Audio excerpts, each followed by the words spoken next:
Europe is showing cracks in its unity as member states increasingly pursue independent paths. Italy has refused to join the weapons procurement program for Ukraine, stating that if hostilities end, weapons will no longer be needed. The Czech Republic cited technical issues in refusing to transfer T-72 tanks, while Finland, a new NATO member, said it is not ready to provide long-term security guarantees. Romania destroyed a Ukrainian maritime drone in the Black Sea, claiming it threatened its port, although Ukraine denied losing any drones.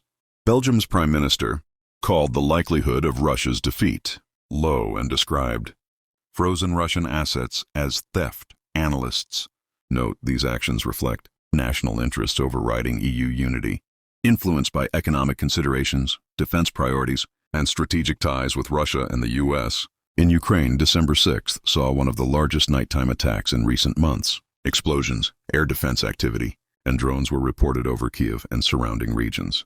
MiG-31K aircraft took off, indicating a possible use of Kinzhal hypersonic missiles.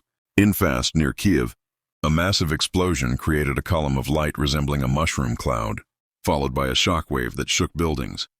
Eyewitnesses described it as similar in brightness to a nuclear flash, though official confirmation is pending. Air raid alerts were also reported in Dnipro and Chernihiv, showing a broad escalation. In Chechnya, Ramzan Kadyrov responded to a drone attack on Grozny with a stern warning. He said local forces were maintaining control and promised hard strikes on military facilities by the end of the week.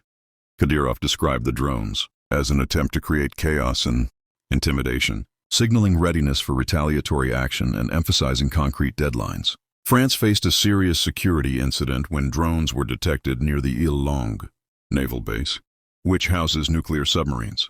5 drones approached at low altitude, prompting defensive fire. No damage or casualties were reported, but the incident highlighted vulnerabilities around critical infrastructure. French authorities launched an investigation into the drones' origin and increased security measures, including enhanced radar and patrols. Experts note that even without damage, such incidents are strategically significant, showing the growing role of unmanned technologies in modern warfare. Meanwhile, Russian President Vladimir Putin visited India, emphasizing practical cooperation and economic partnerships. During talks with India's Prime Minister, both sides confirmed readiness for continued engagement. Putin criticized U.S. pressure on India to stop buying Russian oil, highlighting the double standard of the U.S. buying Russian uranium while restricting India's energy purchases. Analysts view this visit as evidence that Russia is not isolated and is building partnerships beyond Western frameworks, in contrast to Europe's growing fractures. Overall, Europe is splintering as member states diverge on Ukraine, defense, and sanctions. Ukraine faces large-scale, nighttime attacks with hypersonic missile threats and significant explosions. Kadyrov's statements signal possible retaliatory strikes in Chechnya. France is confronting new security challenges around its nuclear facilities due to drone intrusions. Meanwhile, Russia's engagement with India shows a strategic approach to international relations, challenging narratives of isolation. In conclusion, the world is witnessing growing geopolitical complexity. Alliances are under stress, military confrontations are intensifying, and new partnerships are forming outside traditional Western influence.